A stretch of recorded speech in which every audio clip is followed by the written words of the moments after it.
Bab 11. Langit ketujuh. Kebodohan berbentuk seperti asap, uap air, kabut. Dan ia beracun. Ia berasal dari sebuah tempat yang namanya tak pernah dikenal manusia. Jika ingin menemui kebodohan, maka berangkatlah dari tempat di mana saja di planet biru ini dengan menggunakan tabung roket atau semacamnya, meluncur ke atas secara vertikal, jangan pernah sekalipun berhenti. Gapailah gumpalan awan dalam lapisan troposfer, lalu naiklah terus menuju stratosfer, menembus lapisan ozon, ionosfer, dan bulan-bulan di planet yang asing. Meluncurlah terus sampai ketinggian di mana gravitasi bumi sudah tak peduli. Arungi samudra bintang gemintang dalam suhu dingin yang mampu meledakkan benda padat. Lintasi hujan meteor sampai tiba di eksosfer, lapisan paling luar atmosfer dengan bentangan selebar 1.200 km, dan teruslah melaju menaklukkan langit ketujuh. Kita hanya dapat menyebutnya langit ketujuh sebagai gambaran imajiner tempat tertinggi dari yang paling tinggi. Di tempat asing itu, tempat yang takkan pernah memiliki nama, di atas langit ketujuh, disitulah kebodohan bersemayam. Rupanya seperti kabut tipis, seperti asap cangklong, melayang-layang pelan, memabukkan. Maka apabila kita tanyakan sesuatu kepada orang-orang bodoh, mereka akan menjawab dengan merancau, menyembunyikan ketidaktahuannya dalam omongan cepat, mencari beragam alasan, atau membelokkan arah pertanyaan. Sebagian yang lain diam terpaku, mulutnya ternganga. Ia diselubungi kabut dengan tatapan mata yang kosong dan jauh. Kedua jenis reaksi ini adalah akibat keracunan asap tebal kebodohan yang mengepul di kepala mereka. Kita tak perlu menempuh ekspedisi gila-gilaan itu. Karena seluruh lapisan langit dan gugusan planet itu sesungguhnya terkonstelasi di dalam kepala kita sendiri. Apa yang ada pada pikiran kita, dalam gumpalan otak seukuran genggam, dapat menjangkau ruang seluas jagat raya.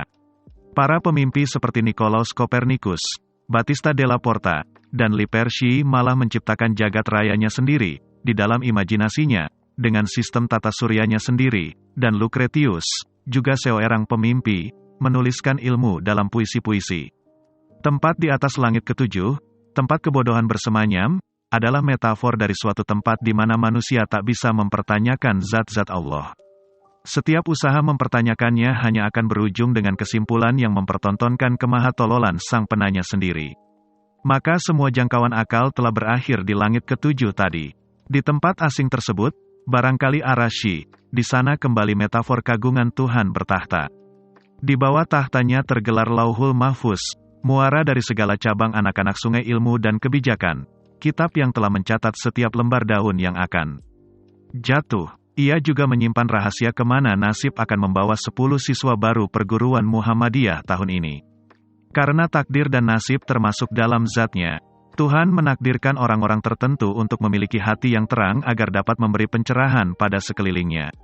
Dan di malam yang tua dulu ketika Copernicus dan Lucretius duduk di samping lintang, ketika angka-angka dan huruf menjelma menjadi kunang-kunang yang berkelap-kelip, saat itu Tuhan menyemaikan biji zarah kecerdasan, zarah yang jatuh dari langit dan menghantam kening lintang.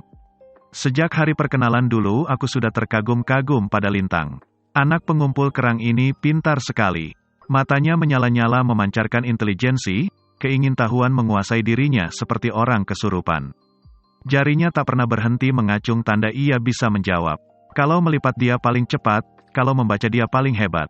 Ketika kami masih gagap menjumlahkan angka-angka genap, ia sudah terampil mengalihkan angka-angka ganjil. Kami baru saja bisa mencongak, dia sudah pintar membagi angka desimal, menghitung akar dan menemukan pangkat, lalu, tidak hanya menggunakan, tapi juga mampu menjelaskan hubungan keduanya dalam tabel logaritma. Kelemahannya, aku tak yakin apakah hal ini bisa disebut kelemahan, adalah tulisannya yang cakar ayam tak keruan, tentu karena mekanisme motorik jemarinya tak mampu mengejar pikirannya yang berlari sederas kijang. 13 kali 6 kali 7 tambah 83 kurang 39, tantang Bu Mus di depan kelas. Lalu kami tergopoh-gopoh membuka karet yang mengikat segenggam lidi, untuk mengambil 13 lidi, mengelompokkannya menjadi 6 tumpukan, susah payah menjumlahkan semua tumpukan itu, hasilnya kembali disusun menjadi 7 kelompok, dihitung satu persatu sebagai total 2 tahap perkalian, ditambah lagi 83 lidi lalu diambil 39.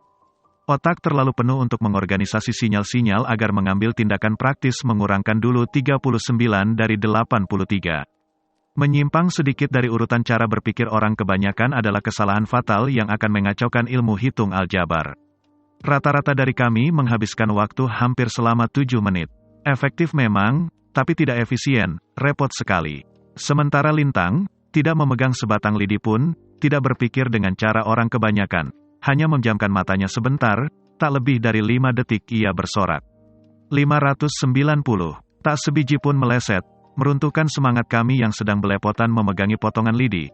Bahan belum selesai dengan operasi perkalian tahap pertama. Aku jengkel tapi kagum. Waktu itu kami baru masuk hari pertama di kelas 2 SD. Super, anak pesisir, super, puji Bumus. Beliau pun tergoda untuk menjangkau batas daya pikir Lintang. 18 kali 14 kali 23 tambah 11 tambah 14 kali 16 kali 7. Kami berkecil hati, temangu-mangu menggenggami lidi, lalu kurang dari 7 detik, tanpa membuat catatan apapun, tanpa keraguan, tanpa ketergesa-gesaan, bahkan tanpa berkedip, Lintang berkumandang. 651.952. Purnama, Lintang, bulan purnama di atas dermaga Olivier, indah sekali. Itulah jawabanmu, kemana kau bersembunyi selama ini? Ibu Mus bersusah payah menahan tawanya. Ia menatap Lintang seolah telah seumur hidup mencari murid seperti ini. Ia tak mungkin tertawa lepas. Agama melarang itu. Ia menggeleng-gelengkan kepalanya. Kami terpesona dan bertanya-tanya bagaimana cara Lintang melakukan semua itu. Dan inilah resepnya. Hafalkan luar kepala semua perkalian sesama angka ganjil. Itulah yang sering menyusahkan. Hilangkan angka satuan dari perkalian 2 angka puluhan karena lebih mudah mengalihkan dengan angka berujung 0, kerjakan sisanya kemudian, dan jangan kekenyangan kalau makan malam, itu akan membuat telingamu tuli dan otakmu tumpul. Polos, tapi ia telah menunjukkan kualifikasi highly cognitive complex dengan mengembangkan sendiri teknik-teknik melokalisasi kesulitan, menganalisis, dan memecahkannya. Ingat dia baru kelas 2 SD dan ini adalah hari pertamanya. Selain itu ia juga telah mendemonstrasikan kualitas nalar kuantitatif level tinggi. Sekarang aku mengerti, aku sering melihatnya berkonsentrasi memandangi angka-angka. Saat itu dari keningnya seolah terpancar seberkas sinar, mungkin itulah cahaya ilmu. Anak semuda itu telah mampu mengontemplasikan bagaimana angka-angka saling bereaksi dalam suatu operasi matematika. Kontemplasi-kontemplasi ini rupanya melahirkan resep ajaib tadi. Lintang adalah pribadi yang unik. Banyak orang merasa dirinya pintar lalu bersikap seenaknya, congkak, tidak disiplin, dan tak punya integritas. Tapi Lintang sebaliknya, ia tak pernah tinggi hati, karena ia merasa ilmu demikian luas untuk disombongkan dan menggali ilmu tak akan ada habis-habisnya. Meskipun rumahnya paling jauh tapi kalau datang ia paling pagi. Wajah manisnya senantiasa bersinar walaupun baju, celana, dan sandal Chunghai-nya buruknya minta ampun. Namun sungguh kuasa Allah, di dalam tempurung kepalanya yang ditumbuhi rambut gimbal awut-awutan itu tersimpan cairan otak yang encer sekali. Pada setiap rangkaian kata yang ditulisnya secara acak-acakan tersirat kecemerlangan pemikiran yang gilang gemilang. Di balik tubuhnya yang tak terawat, kotor, miskin, serta berbau hangus, dia memiliki an absolutely beautiful mind. Ia adalah buah akal yang jernih, bibit jenius asli, yang lahir di sebuah tempat nun jauh di pinggir laut, dari sebuah keluarga yang tak satu pun bisa membaca. Lebih dari itu, seperti dulu kesan pertama yang kutangkap darinya, ia laksana bunga meriam yang melontarkan tepung sari. Ia lucu, semarak, dan penuh vitalitas. Ia memperlihatkan bagaimana ilmu bisa menjadi begitu menarik dan ia menebarkan hawa positif sehingga kami ingin belajar keras dan berusaha menunjukkan yang terbaik. Jika kami kesulitan, ia mengajari kami dengan sabar dan selalu membesarkan hati kami. Keunggulannya tidak menimbulkan perasaan terancam bagi sekitarnya, kecemerlangannya tidak menerbitkan iri dengki, dan kehebatannya tidak sedikit pun mengisyaratkan sifat-sifat angkuh. Kami bangga dan jatuh hati padanya sebagai seorang sahabat dan sebagai seorang murid yang cerdas luar biasa. Lintang yang miskin duafa adalah mutiara, galena, kuarsa, dan topas yang paling berharga bagi kelas kami. Lintang selalu terobsesi dengan hal-hal baru. Setiap informasi adalah sumbu ilmu yang dapat meledakkan rasa ingin tahunya kapan saja. Kejadian ini terjadi ketika kami kelas 5, pada hari ketika ia diselamatkan oleh Bodenga. Al-Quran kadangkala menyebut nama tempat yang harus diterjemahkan dengan teliti. Demikian penjelasan Bumus dalam Tarikh Islam, pelajaran wajib perguruan Muhammadiyah. Jangan harap naik kelas kalau mendapat angka merah untuk ajaran ini. Misalnya negeri yang terdekat yang ditaklukkan tentara Persia pada tahun 620 Masehi. Persia merebut kekaisaran Heraklius yang juga berada dalam ancaman pemberontakan Mesopotamia, Sisilia, dan Palestina. Ia juga diserbu bangsa Afar, Slavia, dan Armenia. Lintang memotong penuh minat. Kami ternganga-nganga, Bu Mus tersenyum senang. Beliau menyampingkan ego, tak keberatan kuliahnya dipotong. Beliau memang menciptakan atmosfer kelas seperti ini sejak awal. Memfasilitasi kecerdasan muridnya adalah yang paling penting bagi beliau. Tidak semua guru memiliki kualitas seperti ini. Bu Mus menyambung, negeri yang terdekat itu. Bizantium, nama kuno untuk Konstantinopel, mendapat nama belakangan itu dari The Great Constantine.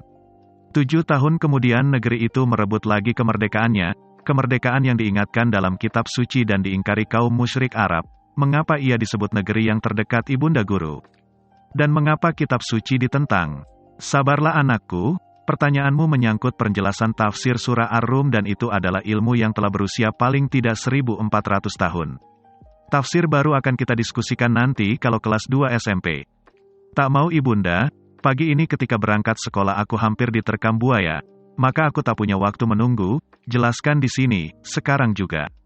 Kami bersorak dan untuk pertama kalinya kami mengerti makna Adnal Artli, yaitu tempat yang dekat atau negeri yang terdekat dalam arti harfiah dan tempat paling rendah di bumi dalam konteks tafsir, tak lain dari Bizantium di Kekaisaran Roma sebelah timur. Kami bersorak tentu bukan karena Adnal Artli, apalagi Bizantium yang merdeka, tapi karena kagum dengan sikap Lintang menantang intelektualitasnya sendiri.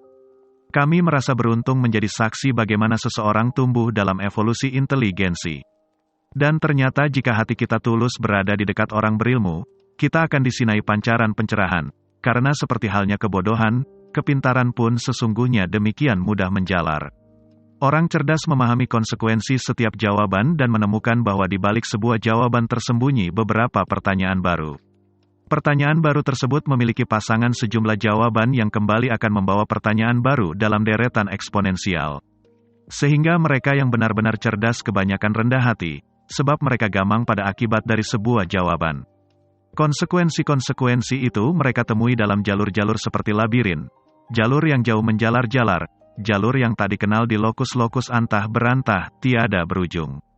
Mereka mengarungi jalur pemikiran ini, tersesat di jauh di dalamnya, sendirian. Godaan-godaan besar bersemayam di dalam kepala orang-orang cerdas. Di dalamnya gaduh karena penuh dengan skeptisisme. Selesai menyerahkan tugas kepada dosen, mereka selalu merasa tidak puas, selalu merasa bisa berbuat lebih baik dari apa yang telah mereka presentasikan. Bahkan ketika mendapat nilai A+ tertinggi, mereka masih saja mengutuki dirinya sepanjang malam. Orang cerdas berdiri di dalam gelap, sehingga mereka bisa melihat sesuatu yang tak bisa dilihat orang lian. Mereka yang tak dipahami oleh lingkungannya, terperangkap dalam kegelapan itu. Semakin cerdas, semakin terkucil, semakin aneh mereka. Kita menyebut mereka, orang-orang yang sulit. Orang-orang sulit ini tak berteman, dan mereka berteriak putus asa memohon pengertian. Ditambah sedikit saja dengan sikap introvert, maka orang-orang cerdas semacam ini tak jarang berakhir di sebuah kamar dengan perabot berwarna teduh dan musik klasik yang terdengar lamat-lamat. Itulah ruang terapi kejiwaan. Sebagian dari mereka amat menderita. Sebaliknya, orang-orang yang tidak cerdas hidupnya lebih bahagia. Jiwanya sehat walafiat, isi kepalanya damai, tenteram, sekaligus sepi, karena tak ada apa-apa di situ, kosong. Jika ada suara memasuki telinga mereka, maka suara itu akan terpantul-pantul sendirian di dalam sebuah ruangan yang sempit, berdengung-dengung sebentar, lalu segera keluar kembali melalui mulut mereka. Jika menyerahkan tugas, mereka puas sekali karena telah berhasil memenuhi batas akhir, dan ketika mendapat nilai C, mereka tak henti-hentinya bersyukur karena telah lulus. Mereka hidup di dalam terang. Sebuah senter menyiramkan sinar tepat di atas kepala. Mereka dan pemikiran mereka hanya sampai pada batas lingkaran cahaya senter itu. Di luar itu adalah gelap. Mereka selalu berbicara keras-keras karena takut akan kegelapan yang mengepung mereka. Bagi sebagian orang, ketidaktahuan adalah berkah yang tak terkira.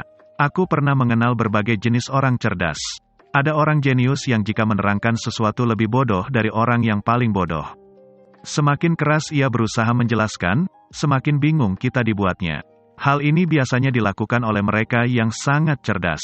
Ada pula yang kurang cerdas, bahkan bodoh sebenarnya, tapi kalau bicara ia terlihat paling pintar. Ada orang yang memiliki kecerdasan sesaat, kekuatan menghafal yang fotografis, namun tanpa kemampuan analisis. Ada juga yang cerdas tapi berpura-pura bodoh, dan lebih banyak lagi yang bodoh tapi berpura-pura cerdas. Namun, sahabatku Lintang memiliki hampir semua dimensi kecerdasan. Dia seperti toko serba ada kepandaian. Yang paling menonjol adalah kecerdasan spasialnya, sehingga ia sangat unggul dalam geometri multidimensional. Ia dengan cepat dapat membayangkan wajah sebuah konstruksi suatu fungsi jika digerak-gerakkan dalam variabel derajat. Ia mampu memecahkan kasus-kasus dekomposisi modern yang runyam dan mengajari kami teknik menghitung luas poligon dengan cara membongkar sisi-sisinya sesuai dalil geometri Euclidean. Ingin kukatakan bahwa ini sama sekali bukan perkara mudah. Ia sering membuat permainan dan mendesain visualisasi guna menerjemahkan rumusan geometris pada tingkat kesulitan yang sangat tinggi. Tujuannya agar gampang disimulasikan sehingga kami sekelas dapat dengan mudah memahami kerumitan teorema kupu-kupu atau teorema Morley yang menyatakan bahwa pertemuan segitiga yang ditarik dari trisektor segitiga bentuk apapun akan membentuk segitiga inti yang sama sisi. Semua itu dilengkapinya dengan bukti-bukti matematis dalam jangkauan analisis yang melibatkan kemampuan logika yang sangat tinggi. Ini juga sama sekali bukan urusan mudah, terutama untuk tingkat pendidikan serendah kami serta. Dan mengingat Kopra maka kuanggap apa yang dilakukan Lintang sangat luar biasa. Lintang juga cerdas secara eksperiensial yang membuatnya piawai menghubungkan setiap informasi dengan konteks yang lebih luas. Dalam kaitan ini, ia memiliki kapasitas metadiskurse selayaknya orang-orang yang memang dilahirkan sebagai seorang jenius.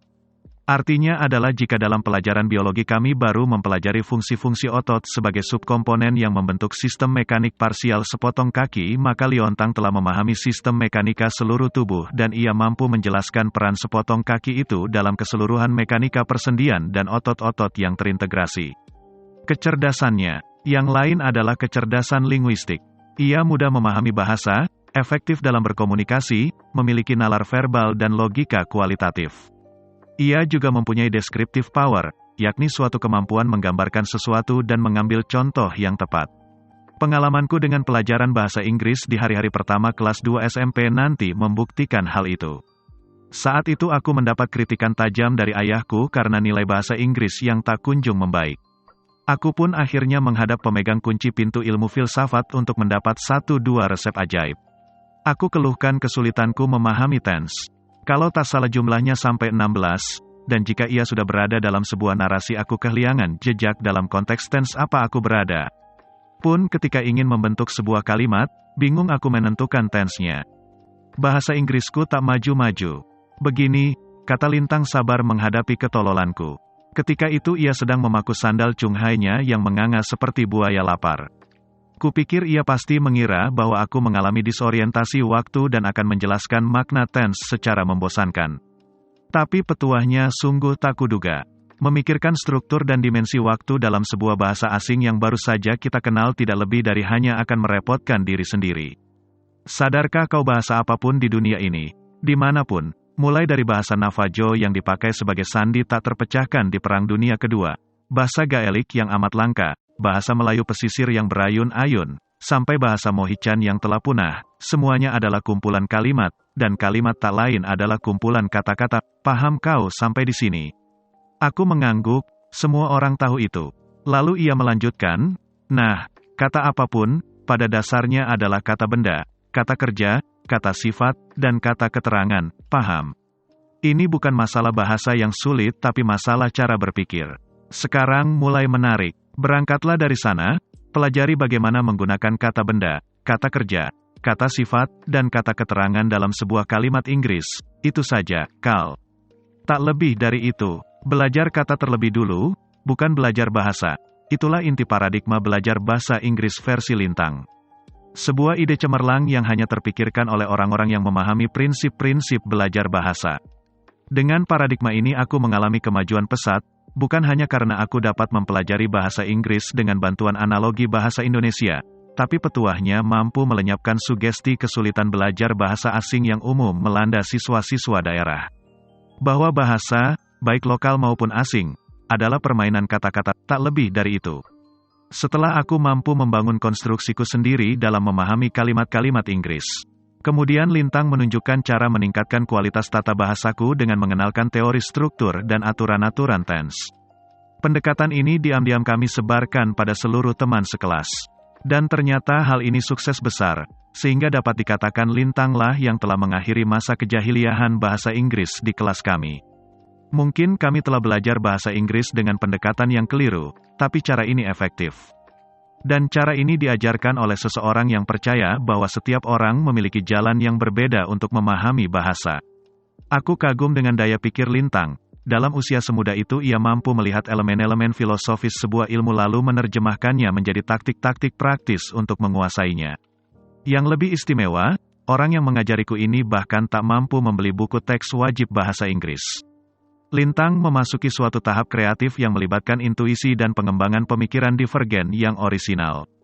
Ia menggali rasa ingin tahunya dan tak henti mencoba-coba.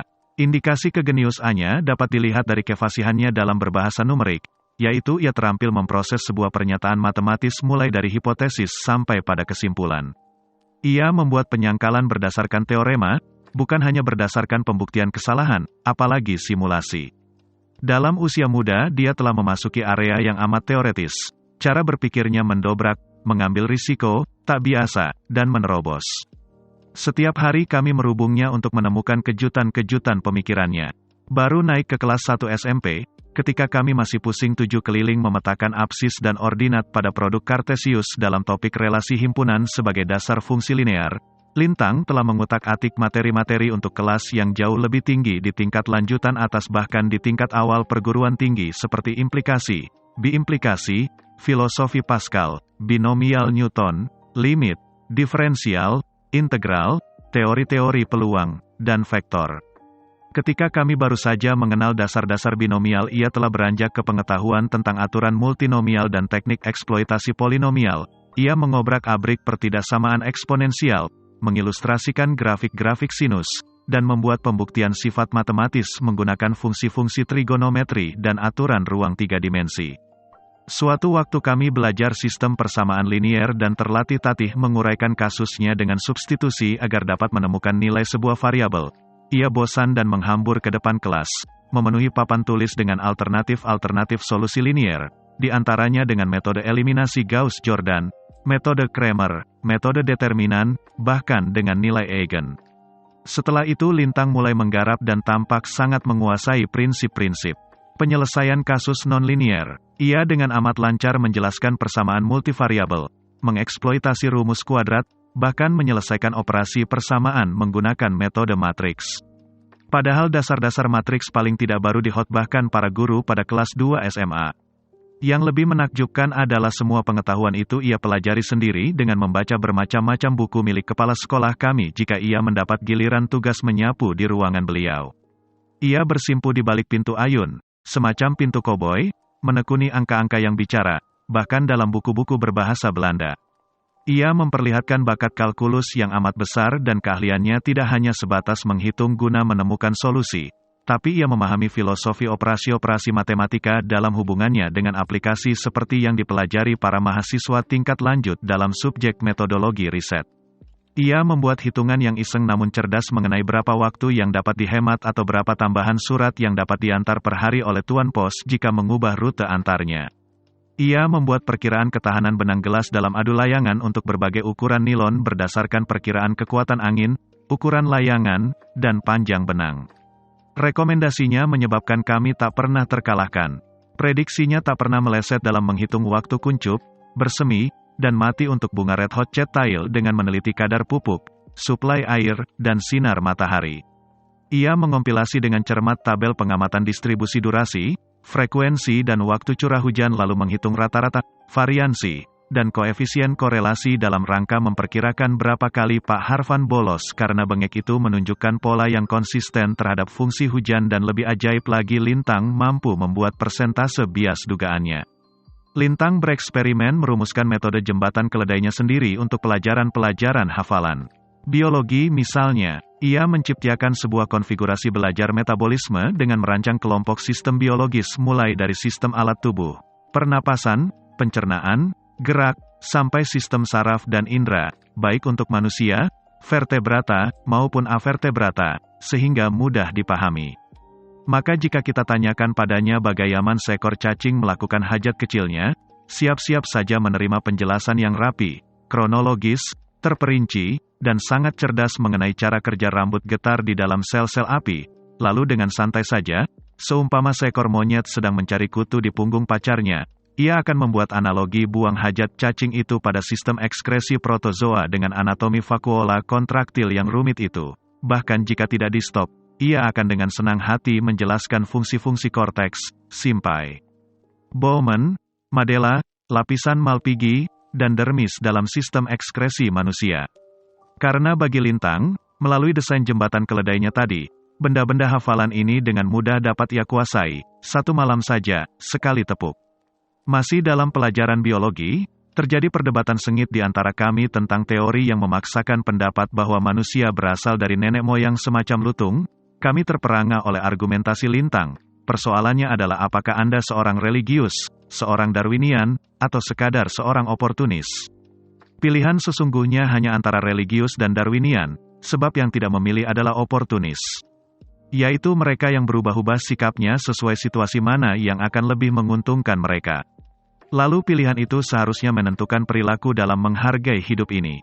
Jika Anda seorang Darwinian, silakan berperilaku seolah tak ada tuntutan akhirat, karena bagi Anda kitab suci yang memaktub bahwa manusia berasal dari Nabi Adam adalah dusta. Tapi jika Anda seorang religius maka Anda tahu bahwa teori evolusi itu palsu, dan ketika Anda tak kunjung mempersiapkan diri untuk dihisap nanti dalam hidup setelah mati, maka dalam hal ini Anda tak lebih dari seorang sekuler oportunis yang akan dibakar di dasar neraka. Itulah Lintang dengan pandangannya, pikirannya memang telah sangat jauh meninggalkan kami. Dan dengarlah itu, bicaranya lebih pintar dari bicara seluruh menteri penerangan yang pernah dimiliki republik ini. Ayo yang lain, jangan hanya anak Tanjong Keriting ini saja yang terus menjawab, perintah Bumus. Biasanya setelah itu aku tergoda untuk menjawab, agar ragu-ragu, canggung, dan kurang yakin, sehingga sering sekali salah, lalu Lintang membetulkan jawabanku, dengan semangat konstruktif penuh rasa akrab persahabatan. Lintang adalah seorang cerdas yang rendah hati dan tak pernah segan membagi ilmu. Aku belajar keras sepanjang malam, tapi tak pernah sedikit pun, sedetik pun bisa melampaui Lintang. Nilaiku sedikit lebih baik dari rata-rata kelas namun jauh tertinggal dari nilainya. Aku berada di bawah bayang-bayangnya sekian lama, sudah terlalu lama malah.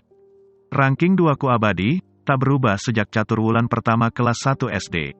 Abadi seperti lukisan ibu menggendong anak di bulan. Rival terberatku, musuh bebuyutanku adalah temanku sebangku, yang aku sayangi. Dapat dikatakan bahwa Bumus sering kewalahan menghadapi Lintang, terutama untuk pelajaran matematika, sehingga ia sering diminta membantu. Ketika Lintang menerangkan sebuah persoalan rumit dan membaut simbol-simbol rahasia matematika menjadi sinar yang memberi terang bagi kami, Bumus memerhatikan dengan seksama bukan hanya apa yang diucapkan Lintang tapi juga pendekatannya dalam menjelaskan. Lalu beliau menggeleng-gelengkan kepalanya, komat kamit, berbicara sendiri tak jelas seperti orang menggerendeng. Belakangan aku tahu apa yang dikomat kamitkan beliau. Bumus mengucapkan pelan-pelan kata-kata penuh kagum, Subhanallah. Subhanallah, yang paling membuatku terpesona, cerita Bumus pada ibuku, adalah kemampuannya menemukan jawaban dengan cara lain, cara yang tak pernah terpikirkan olehku, sambungnya sambil membetulkan jilbab. Lintang mampu menjawab sebuah pertanyaan matematika melalui paling tidak 3 cara, padahal aku hanya mengajarkan 1 cara. Dan ia menunjukkan padaku bagaimana menemukan jawaban tersebut melalui 3 cara lainnya yang tak pernah sedikit pun aku ajarkan. Logikanya luar biasa, daya pikirnya meluap-luap. Aku sudah tak bisa lagi mengatasi anak pesisir ini, Ibunda Guru. Bumus tampak bingung sekaligus bangga memiliki murid sepandai itu. Sebaliknya, ibuku, seperti biasa, sangat tertarik pada hal-hal yang aneh. Ceritakan lagi padaku kehebatannya yang lain. Pancing beliau memanasi Bumus sambil memajukan posisi duduknya, mendekatkan keminangan tempat cupu-cupu gambir dan kapur, lalu meludahkan sirih melalui jendela rumah panggung kami. Dan tak ada yang lebih membahagiakan seorang guru selain mendapatkan seorang murid yang pintar. Kecemerlangan Lintang membawa gairah segar di sekolah tua kami yang mulai kehabisan napas, megap-megap melawan paradigma materialisme sistem pendidikan zaman baru. Sekarang suasana belajar mengajar di sekolah kami menjadi berbeda karena kehadiran Lintang. hanya tinggal menunggu kesempatan saja baginya untuk mengharumkan nama perguruan Muhammadiyah. Lintang dengan segala daya tarik kecerdasannya Da'ala gemerincing tamborin yang nakal, bernada miring, dalam alunan Stambul gaya lama. Dialah mantar dalam rima-rima gurindam yang itu-itu saja. Dia ikan lele yang menggeliat dalam timbunan lumpur berku kemarau sekolah kami yang telah bosan dihina. Tubuhnya yang kurus menjadi siku-siku yang mengeakkan kembali tiang utama perguruan Muhammadiyah yang bahkan belum tentu tahun depan mendapatkan murid baru. Dewan guru tak henti-hentinya membicarakan nilai rapor Lintang. Angka 9 berjejer mulai dari pelajaran akaid, akidah, Al-Quran, fikih, tari Islam, budi pekerti, kemuhammadiyahan, pendidikan kewarganegaraan, ilmu bumi, dan bahasa Inggris. Untuk biologi, matematika dan semua variannya, ilmu ukur, aritmatika, aljabar, dan ilmu pengetahuan alam bahkan Bu Mus berani bertanggung jawab untuk memberi nilai sempurna, 10. Kehebatan Lintang tak terbendung, kepiawaiannya mulai kondang ke seantero kampung. Dan yang lebih mendebarkan, karena reputasinya itu, kami dipertimbangkan untuk diundang mengikuti lomba kecerdasan antar sekolah yang dapat menaikkan gengsi sekolah setinggi rasi bintang Auriga. Sudah demikian lama kami tak diundang dalam acara bergengsi ini karena prestasi sekolah selalu di bawah rata-rata. Nilai terendah di rapor Lintang, yaitu 8, hanya pada mata pelajaran kesenian.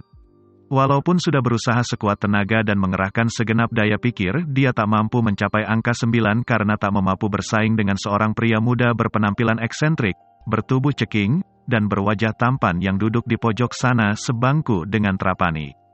Nilai 9 untuk pelajaran kesenian selalu milik pria itu, namanya Mahar. Bab 12. Mahar, bakat laksana area 51 di Gurun Nevada, tempat di mana mayat-mayat alien disembunyikan, misterius.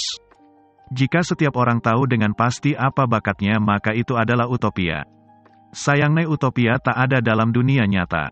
Bakat tidak seperti alergi, dan ia tidak otomatis timbul seperti jerawat, tapi dalam banyak kejadian ia harus ditemukan. Banyak orang yang berusaha mati-matian menemukan bakatnya dan banyak pula yang menunggu seumur hidup agar bakatnya atau dirinya ditemukan, tapi lebih banyak lagi yang merasa dirinya berbakat padahal tidak. Bakat menghinggapi orang tanpa diundang. Bakat main bola seperti Van Basten mungkin diam-diam dimiliki seorang tukang taksir di kantor pegadaian di Tanjung Pandan. Seorang Kari Marx yang lain bisa saja sekarang sedang duduk menjaga wartel di sebuah kampus di Bandung. Seorang kondektur ternyata adalah John Denver, seorang salesman ternyata berpotensi menjadi penembak jitu, atau salah seorang tukang nasi bebek di Surabaya ternyata berbakat menjadi komposer besar seperti Zubin Mehta. Namun, mereka sendiri tak pernah mengetahui hal itu. Si tukang taksir terlalu sibuk melayani orang Belitung yang kehabisan uang sehingga tak punya waktu main bola. Sang penjaga wartel sepanjang hari hanya duduk memandangi struk yang menjulur ulur dari printer Epson yang bunyinya merisaukan seperti lidah wanita dalam film perempuan berambut api. Kondektur dan salesman setiap hari mengukur jalan, dan lingkungan si tukang nasi bebek sama sekali jauh dari sesuatu yang berhubungan dengan musik klasik. Ia hanya tahu bahwa jika mendengarkan orkestra telinganya mampu melacak nada demi nada yang berdenting dari setiap instrumen dan hatinya bergetar hebat. Sayangnya sepanjang hidupnya ia tak pernah mendapat kesempatan sekalipun memegang alat musik, dan tak juga pernah ada seorang pun yang menemukannya. Maka ketika ia mati, bakat besar Gilang Gemilang pun ikut terkubur bersamanya. Seperti mutiara yang tertelan kerang, tak pernah seorang pun melihat kilaunya. Karena bakat seringkali harus ditemukan, maka ada orang yang berprofesi sebagai pemandu bakat. Di Amerika orang-orang seperti ini khusus berkeliling dari satu negara bagian ke negara baikan lain untuk mencari pemain baseball potensial. Jika satu di antara sejuta kemungkinan, orang ini tak pernah menghampiri seseorang yang sesungguhnya berbakat, maka hanya nasib yang menentukan apakah bakat seseorang tersebut pernah ditemukan atau tidak. Pelajaran moral nomor 4, ternyata nasib yang juga sangat misterius itu adalah seorang pemandu bakat. Hal ini paling tidak dibuktikan oleh Forrest Gump, jika ia tidak mendaftar menjadi tentara dan jika ia tidak mengikuti kegiatan ekstrakurikuler di barak pada suatu sore maka mungkin. Ia tak pernah tahu kalau ia sangat berbakat bermain tenis meja. Richie Blackmore juga begitu. Kalau orang tuanya membelikan papan catur untuk hadiah ulang tahun mungkin ia tak pernah tahu kalau dia berbakat menjadi seorang gitaris klasik rock.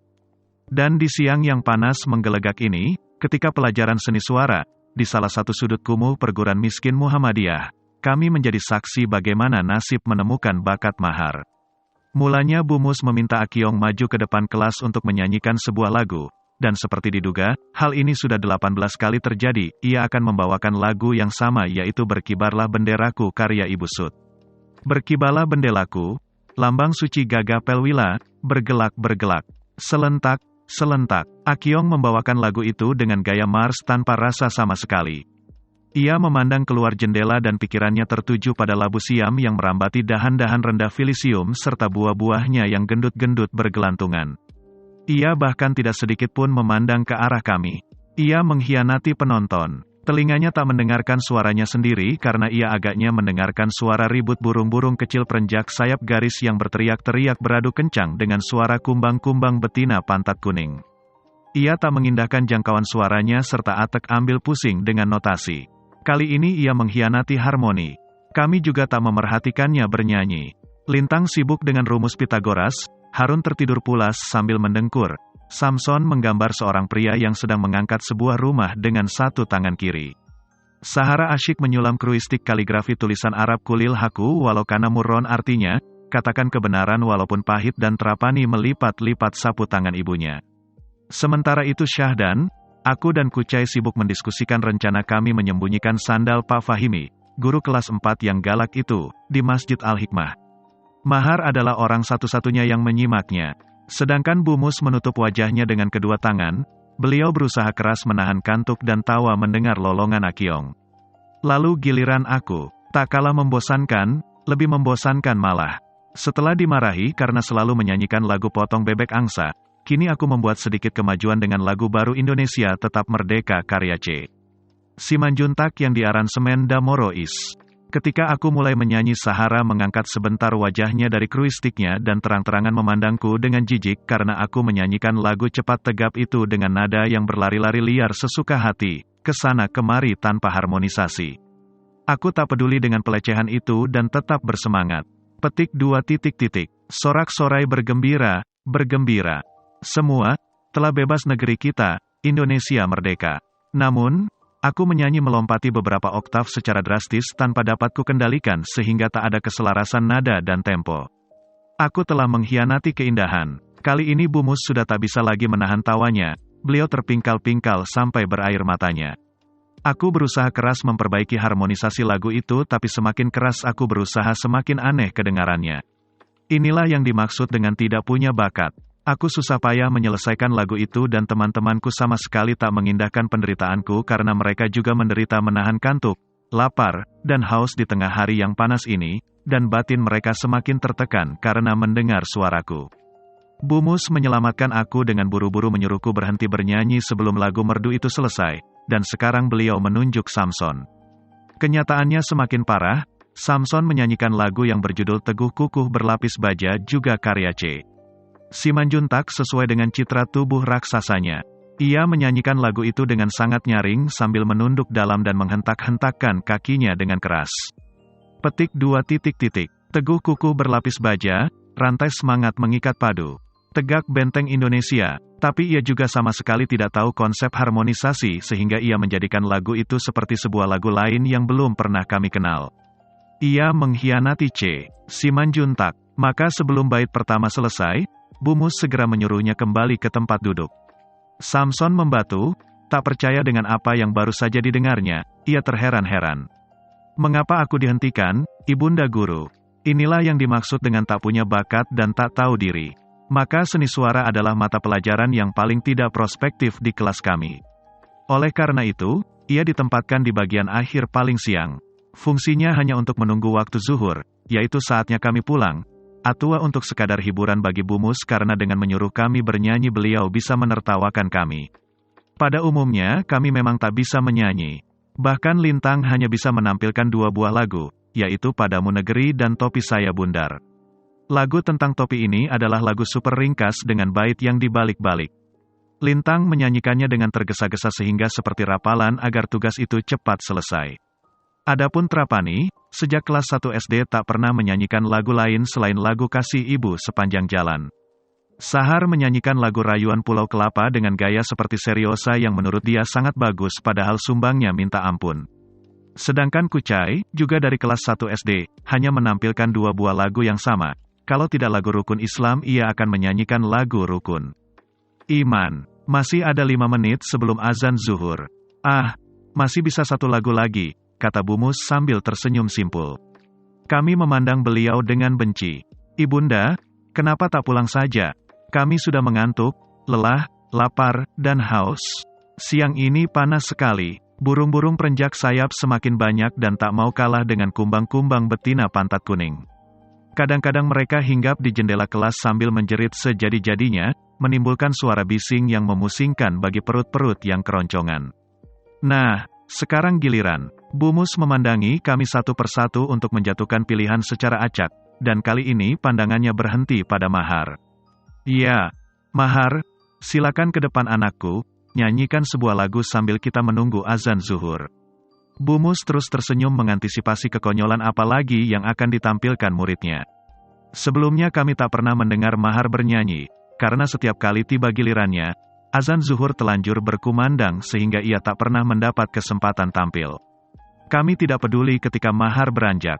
Ia menyandang tasnya, sebuah karung kecampang, karena ia juga sudah bersiap-siap akan pulang. Kami sibuk sendiri-sendiri. Sahara sama sekali tak memalingkan wajah dari kruistiknya. Lintang terus menghitung. Samson masih menggambar, dan yang lain asyik berdiskusi. Mahar melangkah ke depan dengan tenang, anggun, tak tergesa-gesa. Di depan kelas ia tak langsung menyanyikan lagu pilihannya, tapi menatap kami satu persatu. Kami terheran-heran melihat tingkahnya yang ganjil, namun tatapannya penuh arti, seperti sebuah tatapan kerinduan dari seorang penyanyi pop gaek yang melakukan konser khusus untuk para ibu-ibu single parent, dan kaum panjang lentik seperti murai batu. Paruhnya tipis dan agak melengkung. Habitat burung ini adalah di tempat terbuka seperti padang ilalang. Ibu ini adalah para penggemar setia yang sudah amat lama tak bersua dengan sang artis nostalgia. Setelah memandangi kami cukup lama, ia memalingkan wajahnya ke arah Bu Mus sambil tersenyum kecil dan menunduk, layaknya peserta lomba bintang radio yang memberi hormat kepada dewan juri. Mahar merapatkan kedua tangannya di dadanya seperti seniman India, seperti orang memohon doa. Tampak jelas jari-jari kurusnya yang berminyak seperti lilin dan ujung-ujung kukunya yang bertaburan bekas-bekas luka kecil sehingga seluruh kukunya hampir cacat. Sejak kelas 2 SD Mahar bekerja sampingan sebagai pesuruh tukang parut kelapa di sebuah toko sayur milik seorang Tionghoa miskin. Tangannya berminyak karena berjam-jam meremas ampas kelapa sehingga tampak licin, sedangkan jemari dan kukunya cacat karena disayat gigi-gigi mesin parut yang tajam dan berputar kencang. Mesin itu mengepulkan asap hitam dan harus dihidupkan dengan tenaga orang dewasa dengan cara menarik sebuah tuas berulang-ulang. Bunyi mesin itu juga merisaukan, suatu bunyi kemelaratan, kerja keras, dan hidup tanpa pilihan. Ia membantu menghidupi keluarga dengan menjadi pesuruh tukang parut karena ayahnya telah lama sakit-sakitan. Bu Mus membalas hormat takzimnya yang santun dengan tersenyum ganjil. Anak muda ini pasti tak pandai melantun tapi jelas ia menghargai seni, mungkin demikian yang ada dalam hati Bu Mus. Tapi tetap saja beliau menahan tawa. Lalu Mahar mengucapkan semacam prolog. Aku akan membawakan sebuah lagu tentang cinta ibunda guru, cinta yang teraniaya lebih tepatnya. Tuhanku, kami terperangah dan Bu Mus terkejut. Prolog semacam ini tak pernah kami lakukan, dan tema lagu pilihan Mahar sangat tak biasa. Lagu kami hanya 3 macam yaitu, lagu nasional, lagu kasidah, dan lagu anak-anak. Lagu apakah gerangan yang akan dibawakan anak muda berwajah manis ini? Kini kami semua memandanginya dengan heran. Sahara melepaskan kruistiknya. Belum sempat kami mencerna ia menyambung kalem dengan gaya seperti seorang bijak berpetuah. Lagu ini bercerita tentang seseorang yang patah hati karena kekasih yang sangat ia cintai direbut oleh teman baiknya sendiri. Mahar tercenung syahdu. Tatapan matanya kosong jauh melintasi jendela, jauh melintasi awan-awan berarakan, hidup memang kejam. Bu Mus termenung ragu-ragu. Beliau menatap Mahar sambil tersenyum penuh tanda tanya. Hati kami juga penasaran. Lalu Bu Mus mengambil sebuah keputusan yang puitis. Jalan ke ladang berliku-liku, jangan lewat hutan cemara, segera nyanyikan lagumu, biar ku tahu engkau merana. Mahar tersenyum dalam duka. Terima kasih Ibunda Guru. Mahar bersiap-siap, kami menunggu penuh keingintahuan, dan kami semakin takjub ketika ia membuka tasnya dan mengeluarkan sebuah alat musik, ukulele. Suasana jadi hening dan kemudian perlahan-lahan Mahar memulai intro lagunya dengan memainkan melodi ukulele yang mendayu-dayu. Ukulele itu dipeluknya dengan sendu, matanya terpejam, dan wajahnya syahdu penuh kesedihan yang mengharu biru, pias menahankan rasa. Jiwanya seolah terbang tak berada di tempat itu. Lalu dengan interlude yang halus meluncurlah syair-syair lagu menakjubkan dalam tempo pelan penuh nuansa duka yang dinyanyikan dengan keindahan andante dua maestoso yang tak terlukiskan kata-kata. I was dancing with my darling to the Tennessee Waltz, when an old friend I happened to see, introduced her to my loved one and while they were dancing, my friend stole my sweetheart from me. Seketika kami tersentak dalam pesona. Itulah lagu Tennessee Waltz yang sangat terkenal karya Anne Murray, dan lagu itu dibawakan Mahar dengan teknik menyanyi seindah Patti Page yang melambungkan lagu lama itu. Ritme ukulele mengiringi vibrasi sempurna suaranya disertai sebuah penghayatan yang luar biasa sehingga ia tampak demikian menderita karena kehilangan seorang kekasih. Syair demi syair lagu itu merambati dinding-dinding papan tua kelas kami, hinggap di daun-daun kecil linaria seperti kupu-kupu cantik Thistle Crescent, lalu terbang hanyut di bawah awan-awan tipis menuju ke utara. Suara Mahar terdengar pilu merasuki relung hati setiap orang yang ada di ruangan. Intonasinya lembut membelai-belai kalbu dan Mahar memaku hati kami dalam rasa pukau menyaksikannya menyanyi sambil menitikkan air mata. Apapun yang sedang kami kerjakan terhenti karena kami telah terkesima. Kami tersihir oleh aura seni yang terpancar dari sosok anak muda tampan yang menyanyi dari jiwanya, bukan hanya dari mulutnya, sehingga lagu itu menjadi sebuah simfoni yang agung. Kami terbawa suasana melankolis karena Mahar benar-benar mengembuskan napas lagu itu. Rasa kantuk, lapar, dan dahaga menjadi tak terasa. Bahkan kumbang-kumbar dan kawanan burung perenjak sayap garis menjadi senyap, berhenti menjerit-jerit demi mendengar lantunannya. Suhu udara yang panas perlahan-lahan menjadi sejuk menghanyutkan. Ketika Mahar bernyanyi seluruh alam diam menyimak. Kami merasakan sesuatu tergerak di dalam hati bukan karena Mahar bernyanyi dengan tempo yang tepat, teknik vokal yang baik, nada yang pas, interpretasi yang benar, atau chord ukulele yang sesuai. Tapi karena ketika ia menyanyikan Tennessee Waltz kami ikut merasakan kepedihan yang mendalam seperti kami sendiri telah kehilangan kekasih yang paling dicintai. Kemampuan menggerakkan inilah barangkah yang dimaksud dengan bakat. Siang itu, ketika sedang menunggu azan zuhur, ternyata seorang seniman besar telah lahir di sekolah Gudang Kopra Perguruan Muhammadiyah. Mahar mengakhiri lagunya secara fade out disertai linangan air mata. Lost my little darling the night they were playing the beautiful Tennessee Waltz. Dan kami serentak berdiri memberi standing applause yang sangat panjang untuknya, 5 menit. Bumus berusaha keras menyembunyikan air mata yang menggenang berkilauan di pelupuk mata sabarnya. Tak dinyana, beberapa menit yang lalu, ketika Bumus menunjuk Mahar secara acak untuk menyanyi, saat itulah nasib menyapanya. Itulah momen nasib yang sedang bertindak selaku pemandu bakat. Siang ini, komedi putar Mahar mulai menggelinding dalam velositas yang bereskalasi. Bab 13. Jam tangan plastik murahan. Setelah tampil dengan lagu memukau Tennessee Waltz, kami menemukan Mahar sebagai lawan virtual rasionalitas Lintang. Ia adalah penyeimbang perahu kelas kami yang cenderung oleng ke kiri karena tarikan otak kiri Lintang. Sebaliknya, otak sebelah kanan Mahar meluap-luap melimpah ruah. Mereka berdua membangun tonggak artistik daya tarik kelas kami sehingga tak pernah membosankan. Jika Lintang memiliki level intelektualitas yang demikian tinggi, maka Mahar memperlihatkan bakat seni selevel dengan tingginya intelijensia Lintang. Mahar memiliki hampir setiap aspek kecerdasan seni yang tersimpan seperti persediaan amunisi kreativitas dalam lokus-lokus di kepalanya. Kapasitas estetika yang tinggi melahirkannya sebagai seniman serba bisa. Ia seorang pelantun gurindam, sutradara teater, penulis yang berbakat, pelukis natural, koreografer, penyanyi, pendongeng yang ulung, dan pemain sitar yang fenomenal. Lintang dan Mahar seperti Faraday kecil dan Warhol mungil dalam satu kelas, atau laksana Thomas Alva Edison muda dan Rabindranath Tagore Junior yang berkumpul. Keduanya penuh inovasi dan kejutan-kejutan kreativitas dalam bidangnya masing-masing. Tanpa mereka, kelas kami tak lebih dari sekumpulan kulit tambang melarat yang mencoba belajar tulis rangkai indah di atas kertas bergaris 3. Dan di antara mereka berdua kami terjebak di tengah-tengah seperti orang-orang dungu yang ditantang Columbus mendirikan telur. Karena Lintang dan Mahar duduk berseberangan maka kami sering menoleh ke kiri dan ke kanan dengan cepat, persis penonton pertandingan pingpong, terkagum-kagum pada kegeniusan mereka. Jika tak ada guru, Lintang tampil ke depan, menggambar rangkaian teknik bagaimana membuat perahu dari pelepas sagu. Perahu ini digerakkan baling-baling yang disambungkan dengan motor yang diambil dari tape recorder dan ditenagai 2 buah batu baterai. Ia membuat perhitungan matematis yang canggih untuk memanipulasi gerak mekanik motor tape dan menjelaskan kepada kami hukum-hukum pokok hidrolik. Perhitungan matematikanya itu dapat memperkirakan dengan sangat akurat laju kecepatan perahu berdasarkan masanya. Aku terpesona melihat perahu kecil itu berputar-putar sendiri di dalam baskom. Setelah itu Mahar maju, menundukkan kepala dengan takzim di depan kami seperti seniman istana yang ingin bersenandung atas perkenan Tuan Raja. Lalu dengan manis ia membawakan lagu Leaving on a Jet Plane dengan gitarnya dengan ketukan-ketukan bernuansa hadrah. Di tangan orang yang tepat musik ternyata bisa menjadi demikian indah. Mahar juga membaca beberapa bait puisi parodi tentang orang-orang Melayu yang mendadak kaya atau tentang burung-burung putih di pantai Tanjung Kelayang.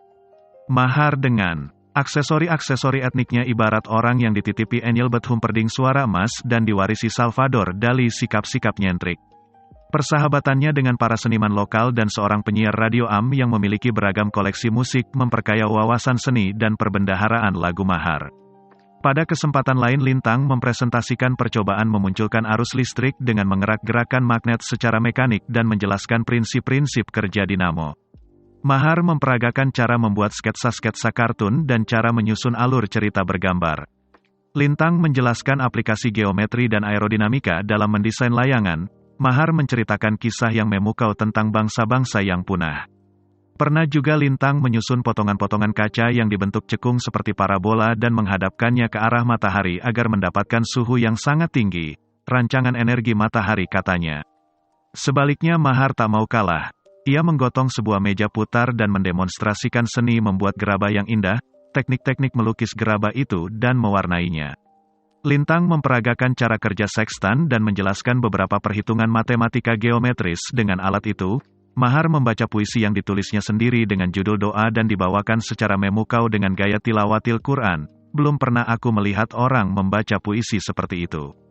Kadang kala mereka berkolaborasi, misalnya Mahar menginginkan sebuah gitar elektrik yang gampang dibawa seperti tas biasa, sehingga tak merepotkan jika naik sepeda, maka Lintang datang dengan sebuah desain produk yang belum pernah ada dalam industri instrumen musik, yaitu desain stang gitar yang dipotong lalu dipasangi semacam engsel sehingga terciptalah gitar yang bisa dilipat.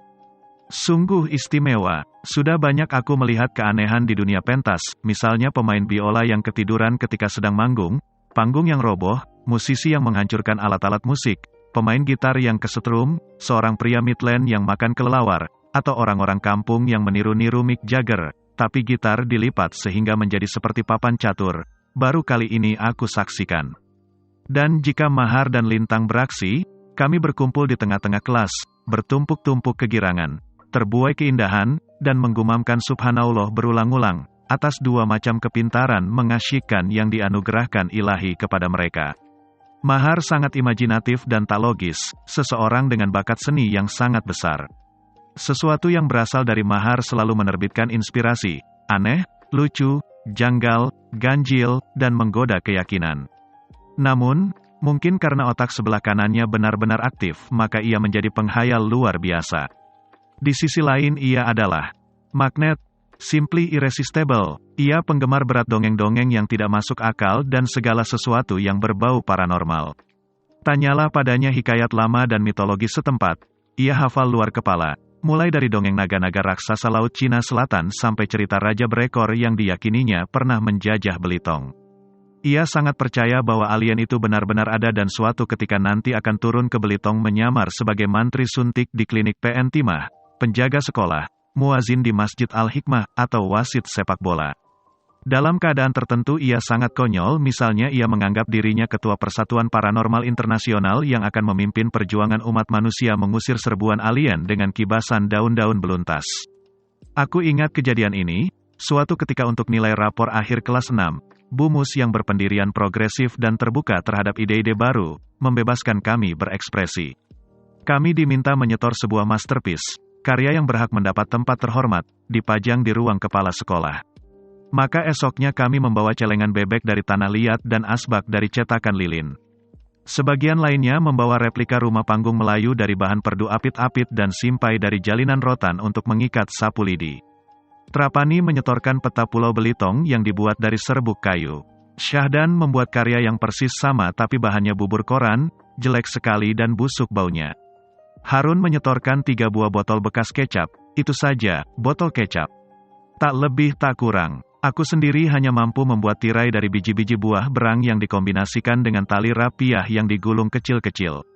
Setiap 3 buah biji berang berarti 1 ketupat kecil tali rapiah berwarna-warni. Sebuah karya norak yang sangat tidak berseni. Tapi masih mending. Akyong membuat lampion tanpa perhitungan akal sehat. Ketika dinyalakan lampion itu terbakar berkobar-kobar sehingga dengan terpaksa, demi keamanan, Samson melemparkan benda itu keluar jendela. Padahal Akyong tak tidur barang sepicing pun membuatnya. Karena karya kami sangat tidak memuaskan, kami semua mendapat nilai tak lebih dari angka 6,5. Sungguh tak sebanding dengan jerih payah yang dikeluarkan. Amat berbeda dengan Mahar. Ia datang membawa sebuah bingkai besar yang ditutupi selembar kain hitam. Kami sangka ia membuat sebuah lukisan.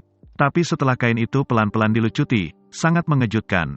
Di baliknya muncul semacam cetakan tenggelam di atas batu apung.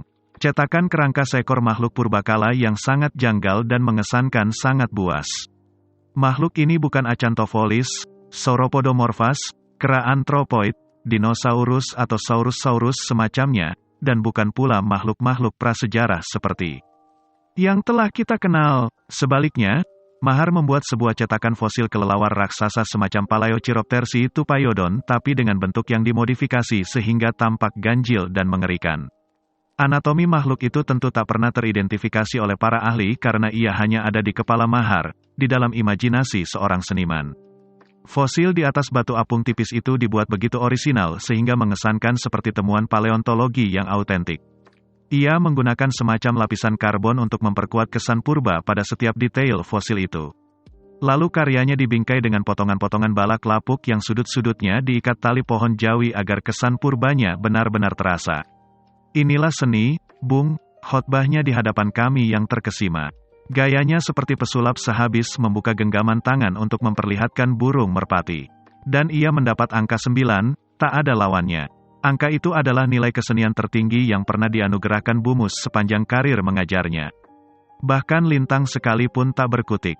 Imajinasi Mahar meloncat-loncat liar amat mengesankan. Sesungguhnya, seperti lintang, ia juga sangat cerdas. Dan aku belum pernah menjumpai seseorang dengan kecerdasan dalam genre seperti ini. Ia tak pernah kehabisan ide. Kreativitasnya tak terduga, unik, tak biasa, memberontak, segar, dan menerobos. Misalnya, ia melatih kera peliharaannya sedemikian rupa sehingga mampu berperilaku layaknya seorang instruktur. Maka dalam sebuah penampilan, keranya itu memerintahkannya untuk melakukan sesuatu yang dalam pertunjukan biasa hal itu seharusnya dilakukan sang kera. Sang kera dengan gaya seorang instruktur menyuruh Mahar bernyanyi, menari-nari, dan berakrobat. Mahar telah menjungkirbalikkan paradigma seni sirkus, yang menurutku merupakan sebuah terobosan yang sangat jenius. Pada kesempatan lain Mahar bergabung dengan grup rebana Masjid Al-Hikmah dan mengolaborasikan permainan sitar di dalamnya. Jika grup ini mendapat tawaran mengisi acara di sebuah hajatan perkawinan, para undangan lebih senang menonton mereka daripada menyalami kedua mempelai.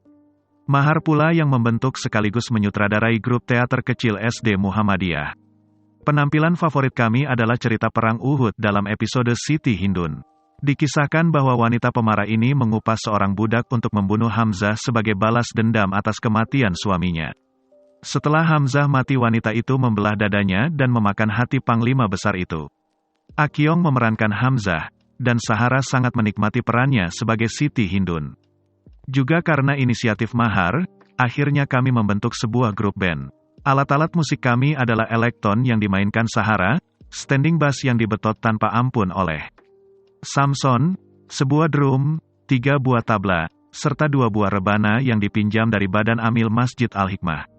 Pemain rebana adalah aku dan Akyong. Mahar menambahkan kendang dan seruling yang dimainkan secara sekaligus oleh Trapani melalui bantuan sebuah kawat agar seruling tersebut dapat dijangkau mulutnya tanpa meninggalkan kendang itu. Maka pada aransemen tertentu Trapani leluasa menggunakan tangan kanannya untuk menabuh kendang sementara jemari tangan kirinya menutup-nutup 6 lubang seruling. Sebuah pemandangan spektakuler seperti sirkus musik. Setiap wanita muda dipastikan bertekuk lutut, terbius seperti orang mabuk sehabis kebanyakan makan jengkol jika melihat Trapani yang tampan berimprovisasi. Trapani adalah salah satu daya tarik terbesar band kami. Hanya ada sedikit masalah, yaitu ia mogok tampil jika ibunya tidak ikut menonton. Insiden sempat terjadi pada awal pembentukan band ini karena Harun bersikeras menjadi drummer padahal ia sama sekali buta nada dan tak paham konsep tempo. Dengarkan musiknya, Bang, ikuti iramanya, kata Mahar sabar. Drum itu tak bisa kau perlakukan semena-mena. Setelah dimarahi seperti itu biasanya Harun tersenyum kecil dan memperhalus tabuhannya. Tapi itu tak berlangsung lama. Beberapa saat kemudian, meskipun kami sedang membawakan irama bertempo pelan nan syahdu, misalnya lagu Semenanjung Tak Seindah Wajah yang syairnya bercerita tentang seorang pria Melayu duafa meratap-ratap karena ditipu kekasihnya, Harun kembali menghantam drum itu sekuat tenaganya seperti memainkan lagu rock Deep Purple yang berjudul Burn. Dan ia sendiri tak pernah tahu kapan harus berhenti. Ia hanya tertawa riang dan menghantam drum itu sejadi-jadinya.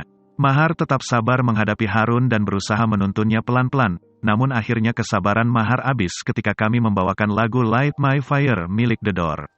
Di sepanjang lagu yang inspiratif itu Harun menghajar hit-hat, tenor drum, simbab, serta menginjak-injak pedal bass drum sejadi-jadinya. Dengan stick drum ia menghajar apa saja dalam jangkauannya, persis drummer Tarantula melakukan anvil untuk menutup lagu rock dangdut Wakuncar. Dengar kata adikmu ini, Abang Harun. Kalau abang bermain drum seperti itu bisa-bisa Jim Morrison melompat dari liang kuburnya. Diperlukan waktu berhari-hari dan permen asam Jawa hampir setengah kilo untuk membujuk Harun agar mau melepaskan jabatan sebagai drummer dan menerima promosi jabatan baru sebagai tukang pikul drum itu kemanapun kami tampil. Mahar adalah penata musik setiap lagu yang kami bawakan dan racun pada setiap aransemennya menyengat ketika ia memainkan melodi dengan sitarnya.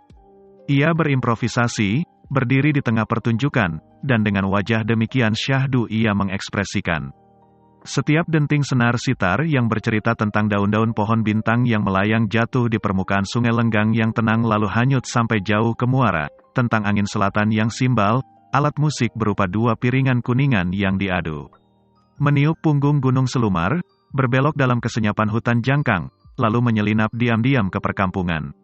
Ah, indahnya, pria muda ini memiliki konsep yang jelas bagaimana seharusnya sebuah sitar berbunyi. Mahar adalah aranger berbakat dengan musikalitas yang nakal.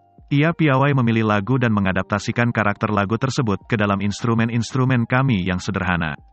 Misalnya pada lagu Owner of a Lonely Heart karya grup rock Yes. Mahar mengawali komposisinya dengan intro permainan solo tabla yang menghentak bertalu-talu dalam tempo tinggi. Ia mengajari Syahdan menyelipkan warna tabuhan Afrika dan padang pasir pada fondasi tabuhan gaya suku Sawang. Sangat eksotis. Gebrakan solo Syahdan seumpama garam bagi mereka yang darah tinggi, berbahaya, beracun, dan memicu adrenalin. Syahdan mengudara sendirian dengan letupan-letupan yang menggairahkan sampai beberapa bar. Lalu Syahdan menurunkan sedikit tempo bahana tablanya dan pada momen itu, kami, para pemain rebana dan dua pemain tabla lainnya pelan-pelan masuk secara elegan mendampingi suara tabla Syahdan yang surut. Namun tak lama kemudian kembali bereskalasi menjadi tempo yang semakin cepat, semakin garang, semakin ganas memuncak. Kami menghantam tabuh-tabuhan ini sekuat tenaga dengan tempo secepat-cepatnya beserta semangat Spartan. Para penonton menahan napas karena berada dalam tekanan puncak ekstase. Lalu tepat pada puncak kehebohan, suara alat-alat perkusi ini secara mendadak kami hentikan. 3 detik yang diam, lengang, sunyi, dan senyap. Ketika penonton mulai melepaskan kembali napas panjangnya dengan penuh kenyamanan perlahan-lahan hadirlah dentingan sitar Mahar menyambut perasaan damai itu. Mahar melantunkan dawai sitar sendirian dalam nada-nada minor nan syahdu bergelombang seperti buluh perindu. Pilihan nada ini demikian indah hingga terdengar laksana aliran sungai-sungai di bawah taman surga. Dada terasa lapang seperti memandang laut lepas landai tak bertepi di sebuah sore yang jingga. Pada bagian ini biasanya penonton menghambur ke bibir panggung. Lalu Mahar meningkahi sitar dengan intonasi naik turun dalam jangkauan hampir 4 oktav.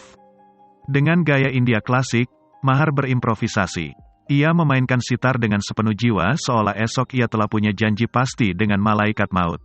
Matanya terpejam mengikuti alur skala minor yang menyentuh langsung bagian terindah dari alam bawah sadar manusia yang mampu menikmati sari pati manisnya musik. Jemarinya yang kurus panjang mengaduk-aduk senar sitar dengan teknik yang memukau. Ia menyerahkan segenap jiwa raganya, terbang dalam daya bius melodi musik. Suara sitar itu menyayat-nyayat, berderai-derai seperti hati yang sepi, meraung-raung seperti jiwa yang tersesat karena hianat cinta, merintih seperti arwah yang tak diterima bumi. Rendah, tinggi, pelan, kencang, berbisik laksana awan, marah laksana topan, memekakkan laksana ledakan gunung berapi, lalu diam tenang laksana danau di tengah rimba raya. Semakin lama semakin keras dan semakin cepat, kembali memuncak, semakin lama semakin tinggi dan pada titik nadirnya Trapani serta-merta menyambut dengan sorak melengking melalui tiupan seruling.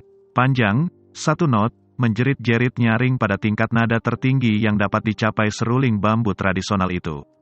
Mereka berdua bertanding, berlomba-lomba meninggikan nada dan mengeraskan suara instrumen masing-masing. Mereka seperti seteru lama yang menanggungkan dendam membara, seruling klen sitar saling menggertak, menghardik, dan membentak galak, namun dengan harmoni yang terpelihara rapi.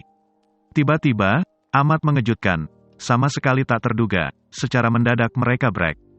3 detik diam, setelah itu serta-merta datang menyerbu, menyalak galak, menghambur masuk bertalu-talu seluruh suara alat musik, drum, standing bass, seluruh tabla, sitar, seruling, seluruh rebana, dan elektron sekeras-kerasnya. Tepat pada puncak bahana seluruh alat musik secara mendadak kami break lagi. 1 detik diam, napas penonton tertahan, lalu pada detik kedua Mahar meloncat seperti tupai, merebut mikrofon dan langsung menjerit-jerit menyanyikan lagu Owner of a Lonely Heart dalam nada tinggi yang terkendali. Para penonton histeris dalam sensasi, kemudian tubuh mereka terpatah-patah mengikuti hentakan-hentakan staccato yang dinamis sepanjang lagu itu. Inilah musik, kawan, musik yang dibawakan dengan sepenuh kalbu. Mahar menekankan konsep akustik dalam komposisi ini, misalnya dengan mengambil gaya piano grand pada elektron dengan tambahan sedikit efek sustain. Keseluruhan komposisi dan konsep ini ternyata menghasilkan interpretasi yang unik terhadap lagu Owner of a Lonely Heart.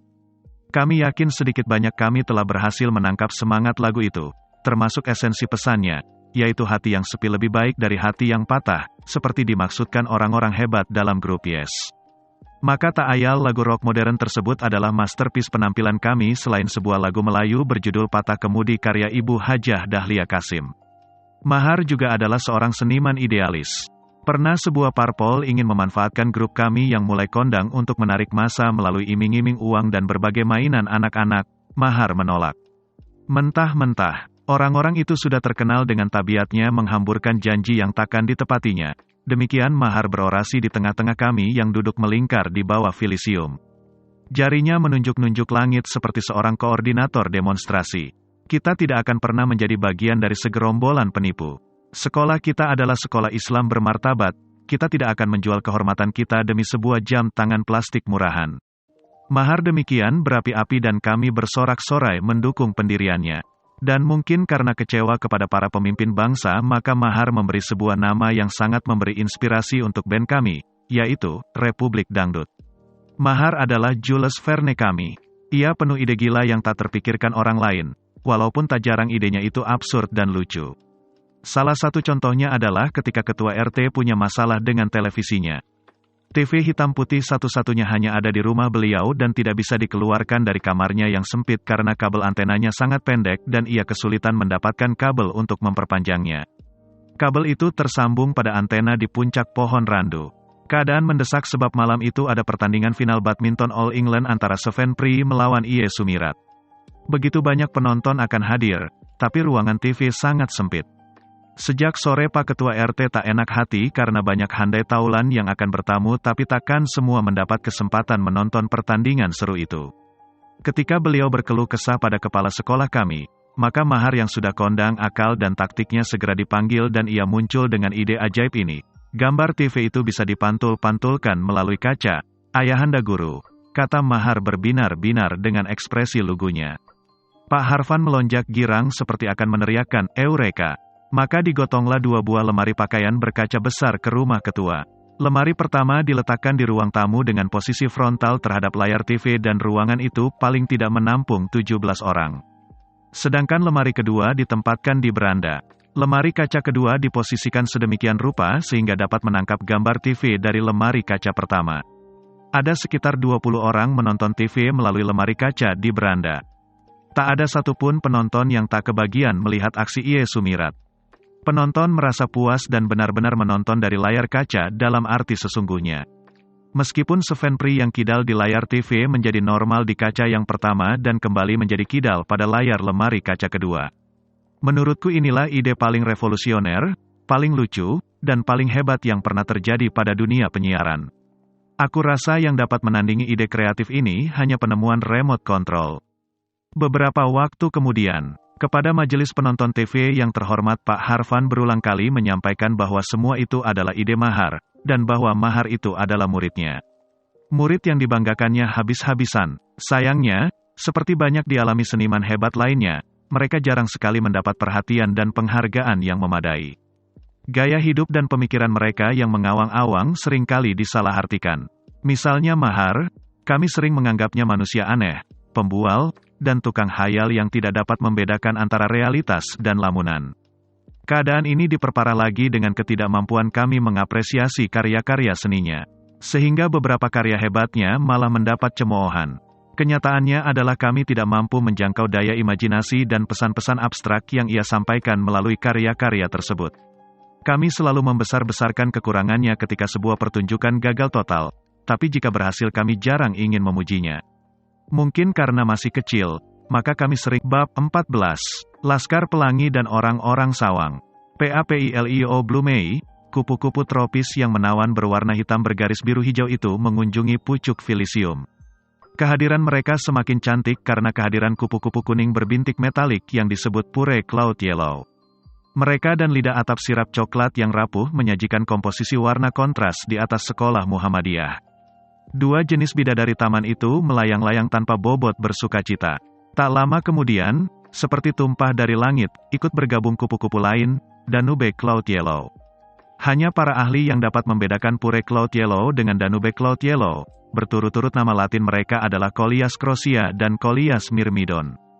Di mata awam kecantikan mereka sama, absolut, dan hanya dapat dibayangkan melalui keindahan namanya. Keduanya adalah si kuning berawan yang memesona laksana Danau Danube yang melintasi Eropa, sejuk, elegan, dan misterius. Berbeda dengan tabiat unggas yang cenderung agresif dan eksibisionis, makhluk-makhluk bisu berumur pendek ini bahkan tak tahu kalau dirinya cantik. Meskipun jumlahnya ratusan, tapi kepak sayapnya senyap dan mulut mungil indahnya diam dalam kerupawanan yang melebihi taman lotus. Melihat mereka rasanya aku ingin menulis puisi. Saat ratusan pasang Danube Cloud Yellow berpatroli melingkari lingkaran daun-daun Filisium, maka mereka menjelma menjadi pasir kuning di dermaga Olivier. Sayap-sayap yang menyala itu adalah fatamorgana pantulan cahaya matahari, berkilauan di atas butiran-butiran ilmenit yang terangkat abrasi. Sebuah daya tarik belitong yang lain, pesona pantai dan kekayaan material tambang yang menggoda. Kupu-kupu Cloud Yellow dan Papilio Blue May saling bercengkrama dengan harmonis seperti sebuah reuni besar bidadari penghuni berbagai surga dari agama yang berbeda-beda. Jika diperhatikan dengan saksama, setiap gerakan mereka, sekecil apapun, seolah digerakkan oleh semacam mesin, keserasian. Mereka adalah orkestra warna dengan insting sebagai konduktornya. Dan agaknya dulu memang telah diatur jauh-jauh hari sebelum mereka bermetamorfosis. Telah tercatat di Lauhul Mahfuz saat mereka masih meringkuk berbedak-bedak tebal dalam gulungan-gulungan daun pisang, bahwa sore ini mereka akan menari-nari di pucuk-pucuk Filcium, bersenda gurau, untuk memberiku pelajaran tentang keagungan Tuhan. Kupu-kupu ini sering melakukan reuni setelah hujan lebat. Sayangnya sore ini, pemandangan seperti butiran-butiran cat berwarna-warni yang dihamburkan dari langit itu serentak bubar dan harmoni ekosistem hancur berantakan karena serbuan 10 sosok Homo sapiens. Makhluk brutal ini memanjati dahan-dahan Filisium, bersorak-sorai, dan bergelantungan mengklaim dahannya masing-masing. Kawanan itu dipimpin oleh setan kecil bernama Kucai.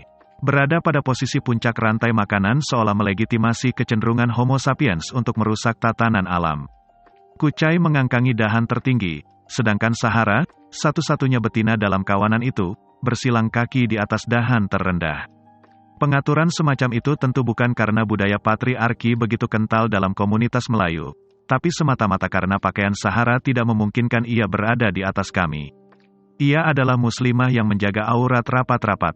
Kepentingan kami tak kalah mendesak dibanding keperluan kaum unggas, fungi, dan makhluk lainnya terhadap Filisium karena dari dahan-dahannya kami dapat dengan leluasa memandang pelangi. Kami sangat menyukai pelangi. Bagi kami pelangi adalah lukisan alam, sketsa Tuhan yang mengandung daya tarik mencengangkan. Tak tahu siapa di antara kami yang pertama kali memulai hobi ini, tapi jika musim hujan tiba kami tak sabar menunggu kehadiran lukisan langit menakjubkan itu. Karena kegemaran kolektif terhadap pelangi, maka Bu Mus menamai kelompok kami Laskar Pelangi. Sore ini, setelah hujan lebat sepanjang hari, terbentang pelangi sempurna, setengah lingkaran penuh, terang benderang dengan 6 lapis warna.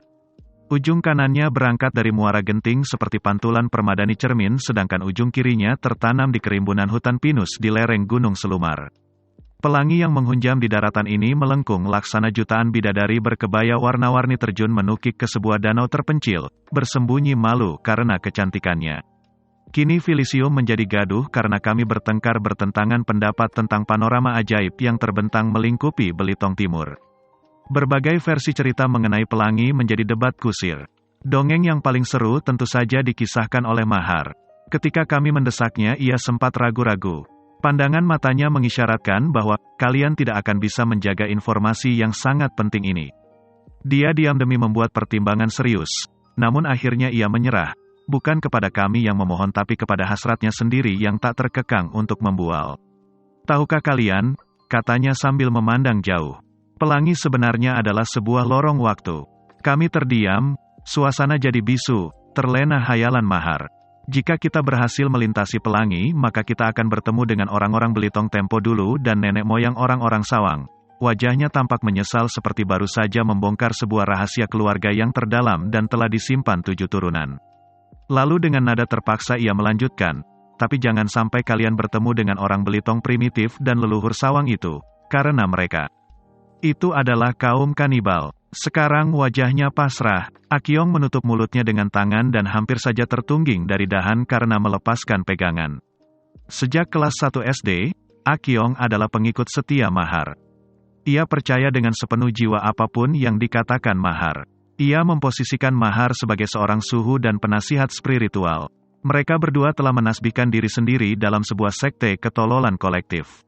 Demi mendengar kisah Mahar, Syahdan yang bertengger persis di belakang pendongeng itu dengan gerakan sangat takzim, tanpa diketahui Mahar, menyilangkan jari di atas keningnya dan mengesek-gesekkannya beberapa kali.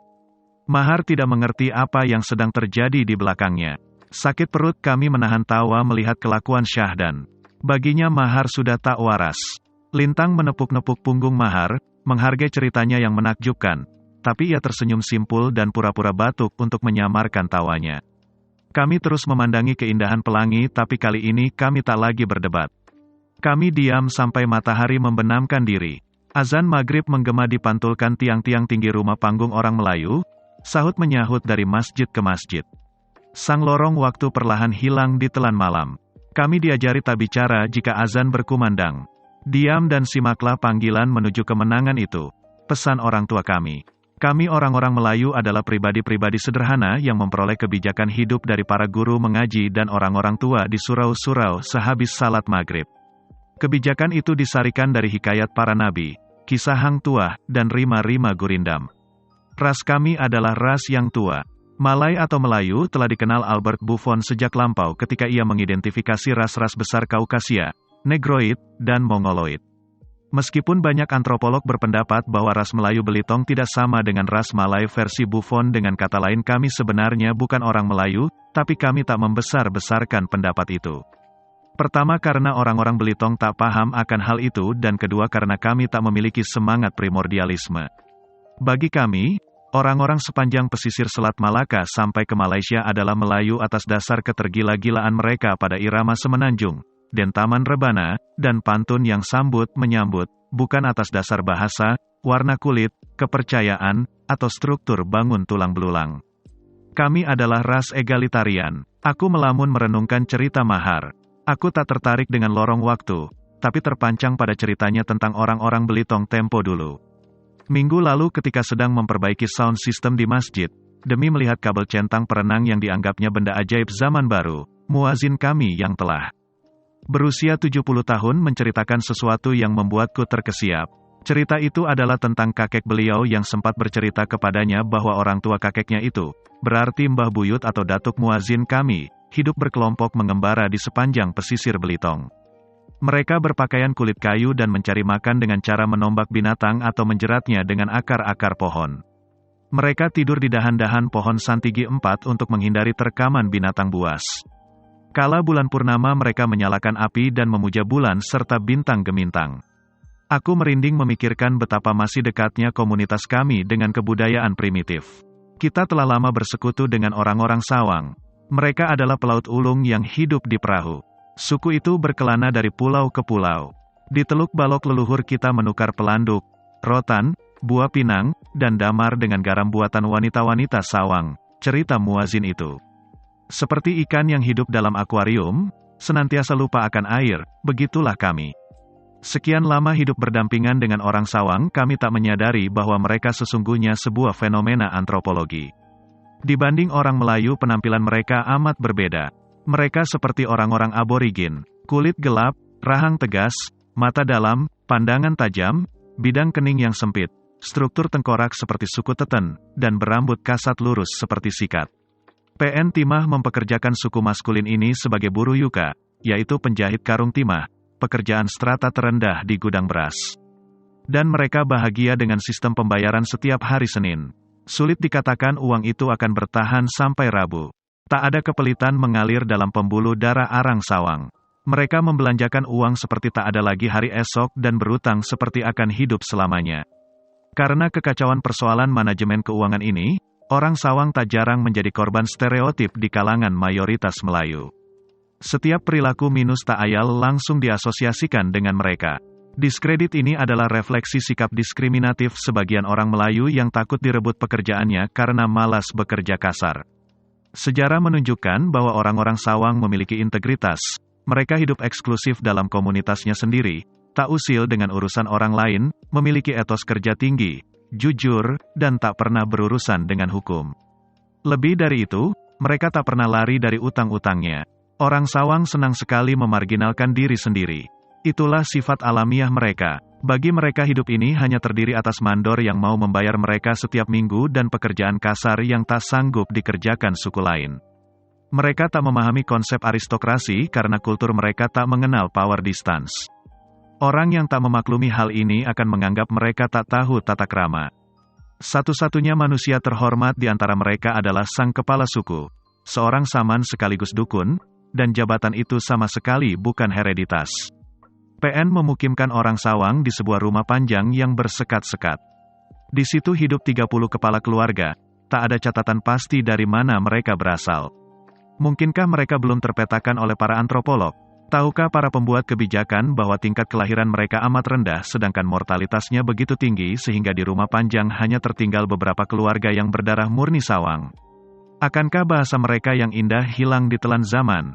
Bab 15. Euforia musim hujan. Tambang hitam terbentang cekung di atas permukaan air berwarna coklat yang bergelora. Ujung tambang yang diikat dengan sepotong kayu bercabang tersangkut ke sebuah dahan karet tua yang rapuh di tengah aliran sungai. Tadi Samson yang telah melemparkannya dengan gugup. Hampir 17 meter jarak antara tepian sungai dan dahan karet tempat kayu 1 meter itu tersangkut. Berarti lebar sungai ini paling tidak 30 meter dan dalamnya hanya Tuhan yang tahu. Alirannya meluncur deras tergesa-gesa, tipikal sungai di Belitung yang berawal dan berakhir di laut. Bagian membujur permukaan sungai tampak berkilat-kilat disinai cahaya matahari. Sekarang ujung tambang satunya dipegangi Akiong yang pucat pasi pada posisi melintang. Ia memanjat pohon kepang rindang yang berseberangan dengan pohon karet tadi dan menambatkan tali pada salah satu cabangnya. Badanku gemetar ketika aku melintas menuju pohon karet dengan cara menggeser-geserkan genggaman tanganku yang mencekik tambang erat-erat. Aku bergelantungan seperti tentara latihan perang. Kadang-kadang kakiku terlepas dari tambang dan menyentuh permukaan air yang meliuk-liuk, membuat darahku dingin berdesir. Kulihat samar bayanganku di atas air yang keruh. Kalau aku terjatuh maka aku akan ditemukan tersangkut di akar-akar pohon bakau dekat jembatan Lenggang, 50 km dari sini. Semua susah payah melawan larangan orang tua itu hanyalah untuk memetik buah-buah karet dan demi sedikit taruhan harga diri dalam arena tarak. Atau barangkali perbuatan bodoh itu justru digerakkan oleh keinginan untuk membongkar rahasia buah karet yang misterius. Kekuatan kulit buah karet tak bisa diramalkan dari bentuk dan warnanya. Pada rahasia itulah tersimpan daya tarik permainan mengadu kekuatan kulitnya. Permainan kuno nan legendaris itu disebut tarak.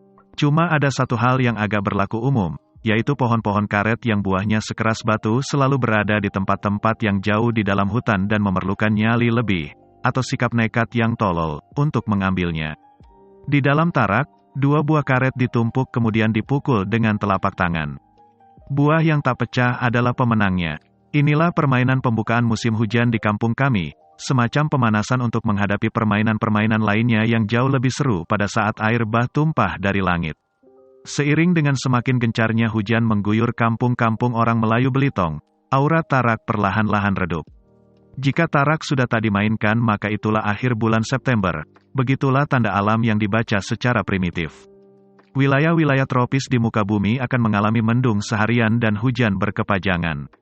Sementara di barat sana, orang-orang menjalani hari-hari yang kelabu menjelang musim salju. Pada sepanjang bulan berakhiran, seisi dunia tampak lebih murung, maka tidak mengherankan di beberapa bagian barat angka statistik bunuh diri meningkat. Aku melongok keluar jendela, RRI mengumandangkan sebuah lagu lama sebelum siaran berita, Rayuan Pulau Kelapa. Alunan nada Hawaiian yang tak lekang dimakan waktu mendayu-dayu membuat mata mengantuk. Sebuah siang yang syahdu, sesyahdu Howling Wolf saat menyanyikan lagu blues How Long Baby, How Long. Tapi suasana agak berbeda bagi kami. Acara sedih di bulan-bulan penghujung tahun ini adalah urusan orang dewasa. Bagi kami hujan yang pertama adalah berkah dari langit yang disambut dengan sukacita tak terkira-kira. Dan tak pernah kulihat di wilayah lain, hujan turun sedemikian lebat seperti di Belitung. 70% daratan di Belitung adalah rainforest alias hutan hujan. Pulau kecil itu berada pada titik pertemuan Laut Cina Selatan di sisi barat dan Laut Jawa di sisi timur. Adapun di sisi utara dan selatan ia diapit oleh Selat Karimata dan Selat Gaspar. Letaknya yang terlindung daratan luas Pulau Jawa dan Kalimantan melindungi pantainya dari gelombang ekstrim musim barat. Namun uapan jutaan kubik air selama musim kemarau dari samudra berkeliling itu akan tumpah seharian selama berbulan-bulan pada musim hujan. Maka hujan di Belitung tak pernah sebentar dan tak pernah kecil. Hujan di Belitung selalu lama dan sejadi jadinya seperti air bah tumpah ruah dari langit, dan semakin lebat hujan itu, semakin gempar guruh menggelegar, semakin kencang angin mengaduk-aduk kampung, semakin dahsyat petir sambar menyambar, semakin giranglah hati kami. Kami biarkan hujan yang deras mengguyur tubuh kami yang kumal. Ancaman dibabat rotan oleh orang tua kami anggap sepi. Ancaman tersebut tak sebanding dengan daya tarik luar biasa air hujan. Binatang-binatang aneh yang muncul dari dasar parit, mobil-mobil proyek timah yang terbenam, dan bau air hujan yang menyejukkan rongga dada. Kami akan berhenti sendiri setelah bibir membiru dan jemari tak terasa karena kedinginan. Seluruh dunia tak bisa mencegah kami. Kami adalah para duta besar yang berkuasa penuh saat musim hujan. Para orang tua hanya menggerutu, frustrasi merasa dirinya tak dianggap. Kami berlarian, bermain sepak bola, membuat candi dari pasir, berpura-pura menjadi biawak, berenang di lumpur, memanggil-manggil pesawat terbang yang melintas, dan berteriak keras-keras tak keruan kepada hujan, langit, dan halilintar seperti orang lupa diri. Tapi lebih dari itu, yang paling seru adalah permainan tanpa nama yang melibatkan pelepah-pelepah pohon pinang dua hantu. 1 atau 2 orang duduk di atas pelepah selebar sajadah, kemudian 2 atau 3 orang lainnya menarik pelepah itu dengan kencang. Maka terjadilah pemandangan seperti orang main ski es, tapi secara manual karena ditarik tenaga manusia. Penumpang yang duduk di depan memegangi pelepah seperti penunggang unta sedangkan penumpang di belakang memeluknya erat-erat agar tidak tergelincir. Mereka yang bertubuh paling besar, yaitu Samson, Trapani, dan Akiong menduduki jabatan penarik pelepah dan mereka amat bangga dengan jabatan itu.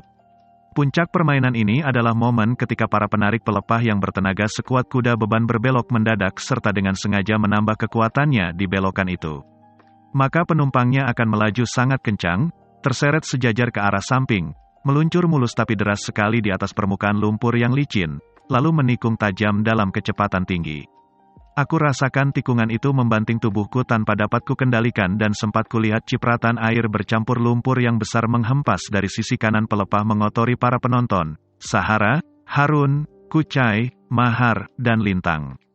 Mereka gembira luar biasa menerima cipratan air kotor itu, semakin kotor airnya semakin senang mereka. Mereka bertepuk tangan girang menyemangati kami. Sementara Syahdan yang duduk di belakangku memegang tubuhku kuat-kuat sambil bersorak-sorai. Syahdan bertindak selaku kopilot, dan aku pilotnya. Kami meluncur menyamping dengan tubuh rebah persis seperti gerakan laki-laki gondrong pengendara sepeda motor tong setan di sirkus atau lebih keren lagi seperti gerakan speed racer yang merendahkan tubuhnya untuk mengambil belokan maut. Sebuah gaya rebah yang penuh aksi. Pada saat menikung itu aku merasakan sensasi tertinggi dari permainan tradisional yang asyik ini. Namun, cerita tidak selesai sampai di situ. Karena sudut belokan tersebut tidak masuk akal maka tikungan tersebut takkan pernah bisa diselesaikan. Para penarik bertabrakan sesama dirinya sendiri, terjatuh-jatuh jumpalitan, terbanting-banting tak tentu arah, sementara aku dan Syahdan terpental dari pelepah, terhempas, terguling-guling, lalu kami berdua terkapar di dalam parit. Kepalaku terasa berat, kuraba-raba dan benjolan kecil-kecil bermunculan. Air masuk melalui hidungku, suaraku jadi aneh, seperti robot, dan ada rasa pening di bagian kepala sebelah kanan yang menjalar ke mata. Rasa itu hanya sebentar, biasa kita alami kalau air memasuki hidung. Aku tersedak-sedak kecil seperti kambing batuk. Lalu aku mencari-cari Syahdan. Ia terbanting agak jauh dariku. Tubuhnya telentang, tergeletak tak berdaya. Air menggenangi setengah tubuhnya di dalam parit. Ia tak bergerak. Kami menghambur ke arah Syahdan. Aduh, gawat. Apakah ia pingsan? Atau gegar otak? Atau malah mati? Karena ia tak bernapas sama sekali dan tadi ia terpelanting. Seperti tong jatuh dari truk. Di sudut bibirnya dan dari lubang hidungnya kulihat darah mengalir, pelan dan pekat. Kami merubung tubuhnya yang diam seperti mayat. Sahara mulai terisak-isak, wajahnya pias. Aku memandangi wajah temanku yang lain, semuanya pucat pasi. Akyong gemetar hebat, Trapani memanggil-manggil ibunya, aku sangat cemas. Aku nampar pipinya, dan, aku pegang urat di lehernya, seperti pernah kulihat dalam film Little House on the Prairie. Namun sayang sebenarnya aku sendiri tak mengerti apa yang kupegang. Karena itu aku tak merasakan apa-apa. Samson, Kucai, dan Trapani turut menggoyang-goyang tubuh Syahdan, berusaha menyadarkannya. Tapi Syahdan diam kaku tak bereaksi. Bibirnya pucat dan tubuhnya dingin seperti es. Sahara menangis keras, diikuti oleh Akyong. Syahdan, bangun dan, ratap Sahara pedih dan ketakutan. Kami semakin panik, tak tahu harus berbuat apa. Aku terus-menerus memanggil-manggil nama Syahdan, tapi ia diam saja, kaku, tak bernyawa, Syahdan telah mati. Kasihan sekali Syahdan, anak nelayan melarat yang mungil ini harus mengalami nasib tragis seperti ini. Kami menggigil ketakutan dan Samson memberi isyarat agar mengangkat Syahdan. Ketika kami angkat tubuhnya telah keras seperti sepotong balok es. Aku memegang bagian kepalanya. Kami gotong tubuh kecilnya sambil berlari. Sahara dan Akyong meraung-raung. Kami benar-benar panik. Namun dalam kegentingan yang memuncak tiba-tiba di gumpalan bulat kepala keriting yang kupeluk kulihat deretan gigi-gigi hitam keropos dan runcing-runcing seperti dimakan kutu meringis ke arahku. Kemudian ku dengar pelan suara tertawa terkekeh-kekeh. Rupanya kopilotku ini hanya berpura-pura tewas. Sekian lama ia membekukan tubuhnya dan berusaha menahan napas agar kami menyangka ia mati. Kurang ajar betul, lalu kami membalas penipuannya dengan melemparkannya kembali ke dalam parit kotor tadi.